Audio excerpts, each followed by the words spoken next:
పైకి లీటర్లా కనిపించే ప్రతి ఆయిల్ ప్యాకెట్ లీటర్ కాకపోవచ్చు, కానీ ఫ్రీడమ్ ఆయిల్ ప్యాకెట్లో మాత్రం ఖచ్చితంగా లీటర్ నూనె ఉంటుంది. తెలుగు రాష్ట్రాలని అతి దగ్గర చేసేటువంటి ప్రయత్నం చురుగ్గా సాగుతుంది. రాష్ట్ర విభజన సమయంలో ఇచ్చినటువంటి హామీలకు సంబంధించి వాటి అమలు, ఈ అంశాల పర్యవేక్షణ పైన కేంద్ర ప్రభుత్వం ప్రత్యేకమైన ఫోకస్ పెట్టింది. ఈ క్రమంలోనే అమరావతి హైదరాబాద్ హైవేకి సంబంధించి డిపిఆర్ ఏర్పాటు చేయాలంటూ దానికి ఒక గ్రీన్ సిగ్నల్ ఇచ్చింది కేంద్ర హోంశాఖ. హోంశాఖ ఇటీవల ఒక సమావేశాన్ని నిర్వహించింది. దాదాపు 20 శాఖలకు సంబంధించినటువంటి కేంద్ర హోంశాఖ నిర్వహించినటువంటి ఈ సమావేశంలో 20 శాఖలకు సంబంధించినటువంటి అధికారుల బృందాలతో పాటు ఆంధ్రప్రదేశ్, తెలంగాణకి చెందినటువంటి చీఫ్ సెక్రటరీ లెవెల్ ఆఫీసర్స్ అందరూ కూడా పార్టిసిపేట్ చేశారు. ఇందులో కొన్ని కీలక నిర్ణయాలు తీసుకుంది. అందులో ముఖ్యమైనటువంటి అంశం అమరావతి హైదరాబాద్ గ్రీన్ ఫీల్డ్ హైవేకి గ్రీన్ సిగ్నల్ ఇవ్వడం.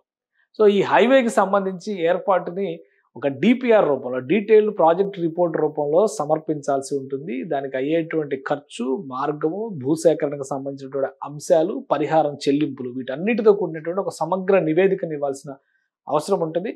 ఈ క్రమంలోనే కేంద్ర ప్రభుత్వం దీనికి సుముఖత వ్యక్తం చేయడంతో ఇప్పుడు రాష్ట్రాల రెండు కూడా సమన్వయం చేసుకోవడం ద్వారా ఈ ప్రణాళికని రూపొందించాల్సినటువంటి అవసరం కనిపిస్తుంది. సో ఈ డిపిఆర్ రూపొందించడానికి ఉన్నటువంటి అవకాశాలు ఏంటి, ప్రధానంగా అమరావతి హైదరాబాద్ని కలపడానికి ఉన్న మార్గాలు ఏంటి? ఎందుకంటే ఇప్పటికే తెలంగాణ ప్రభుత్వం చాలా స్పష్టంగా హైదరాబాద్ విజయవాడ హైవేని మచిలీపట్నం వరకు విస్తరించేటువంటి ప్రణాళిక గురించి చాలా బలంగా వాదిస్తుంది.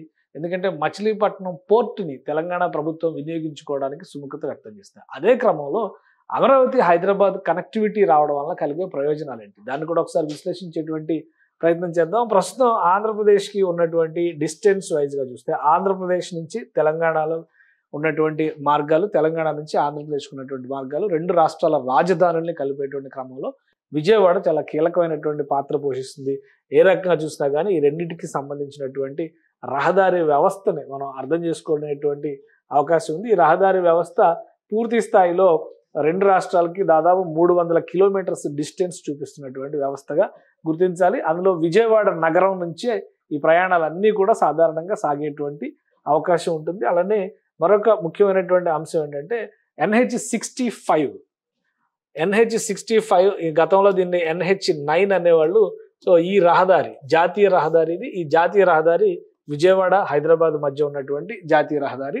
సో ఇటు గుంటూరు వెళ్ళాలన్నా కానీ, గుంటూరు వెళ్ళాలంటే మరొక మార్గం ఉంది, అది మిర్యాలగూడ మీద నుంచి వెళ్ళేటువంటి మార్గం, అది కూడా గుంటూరు చేరుకునేటువంటి పిడుగురాళ్ళ అలానే సత్తెనపల్లి మీదుగా గుంటూరు చేరుకునేటువంటి మార్గం. ఇది కూడా దాదాపు 300 కిలోమీటర్ల డిస్టెన్స్ చూపించేటువంటి ప్రాంతంగా మనం చూడాల్సి ఉంటుంది. సో ఈ రెండింటి డిస్టెన్స్ 300 కిలోమీటర్లు అయినప్పటికీ కూడా ఇక్కడ దాదాపు 300 కిలోమీటర్లు ఇక్కడ కూడా డిస్టెన్స్ కనిపిస్తుంది. అంటే ఇటు నుంచి విజయవాడ వచ్చి విజయవాడ నుంచి గుంటూరు రావాల్సి ఉంటుంది. అమరావతి నగరం ఇప్పుడు ఈ రెండింటికి మధ్యలో అభివృద్ధి చెందుతున్నటువంటి నగరం.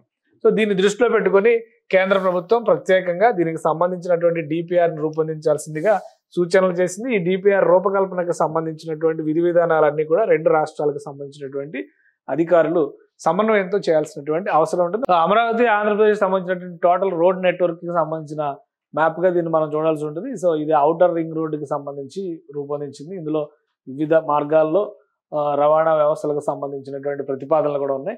ఇప్పుడు NH65గా చెబుతున్నటువంటి మార్గం కృష్ణానదికి వెంటగా ఇలా విజయవాడ వచ్చి ఈ మార్గం నుంచి మళ్ళీ ఇటు గుంటూరుకు వెళ్తున్నటువంటి మార్గం. ఇక్కడ అమరావతి నగరం డెవలప్ అవుతుంది కాబట్టి అమరావతి హైదరాబాద్ డైరెక్ట్ కనెక్టివిటీ విషయంలో ఈ డిపిఆర్ ఏ విధంగా రూపొందిస్తారనేది ఇప్పుడు ఆసక్తికరంగా మారింది. ఈ డిపిఆర్ రూపకల్పనకి ఎంత సమయం ఉంటుంది అంటే మ్యాక్సిమం 3 నుంచి 6 నెలల లోపు సబ్మిట్ చేయాలి. ఎందుకంటే గతంలో కూడా అమరావతి అనంతపురం ఎక్స్ప్రెస్ వే అనేటువంటి ప్రతిపాదన కేంద్ర ప్రభుత్వం గ్రీన్ సిగ్నల్ ఇచ్చినా కానీ ఏపీలో ప్రభుత్వం మారిన తర్వాత దాన్ని పూర్తిగా అటకెక్కించినటువంటి పరిస్థితి ఉంది.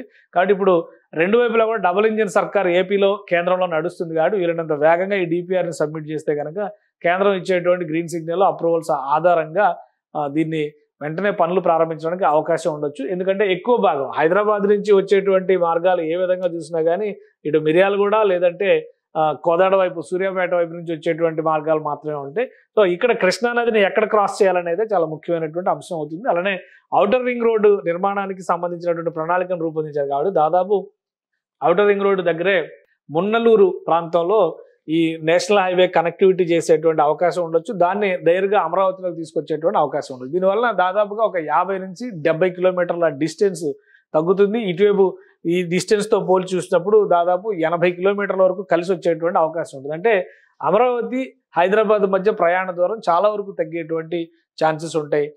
ఇప్పుడు ప్రస్తుతం ఉన్నటువంటి అంచనాల ప్రకారం చూస్తే కూడా కనీసం 5 గంటల ప్రయాణం కనిపిస్తుంది. రాబోయే రోజుల్లో ఇది 2 గంటలకే ఎక్స్ప్రెస్ వే కనుక ప్రాపర్గా సిద్ధమైతే 2 గంటలకే కుదించేటువంటి అవకాశం ఉంటుంది. సో ఇతర అంశాలను రెండు రాష్ట్రాల మధ్య పరిష్కరించాల్సినటువంటి ఇతర అంశాలన్నింటినీ పరిశీలించిన తర్వాత ప్రధానమైనటువంటి డిమాండ్ల పైన కేంద్ర ప్రభుత్వం కొన్నింటికి గ్రీన్ సిగ్నల్ ఇచ్చింది. వాటిలో అమరావతి హైదరాబాద్ ఎక్స్ప్రెస్ వే అనేది చాలా కీలకమైనది. హైదరాబాద్తో అమరావతి కనెక్టివిటీ ఏర్పడుతుంది. ఈ షార్ట్ డిస్టెన్స్ని ఉపయోగించుకోవడం ద్వారా అటు విజయవాడ గుంటూరు ప్రాంతాలకు కూడా ఇది కలిసి వచ్చేటువంటి అవకాశం అవుతుంది. ఈ అన్ని అంశాలపైన కూడా సమగ్ర అధ్యయనం చేసి అంచనా వ్యయంతో సహా డిపిఆర్ని అతి త్వరలో రాష్ట్ర ప్రభుత్వం ఏపీ ప్రభుత్వానికి ఇచ్చినటువంటి ఆదేశం కాబట్టి ఇది ఏపీ ప్రభుత్వం సమర్పించాల్సినటువంటి అవసరం ఉంటుంది. తదుపరి చర్యల్ని కేంద్రం తీసుకునేటువంటి స్కోప్ ఉంటుంది. సుమన్ టీవీలో మీ పర్సనల్ అండ్ బిజినెస్ ప్రమోషన్స్ కోసం కింది నెంబర్కి కాంటాక్ట్ చేయండి.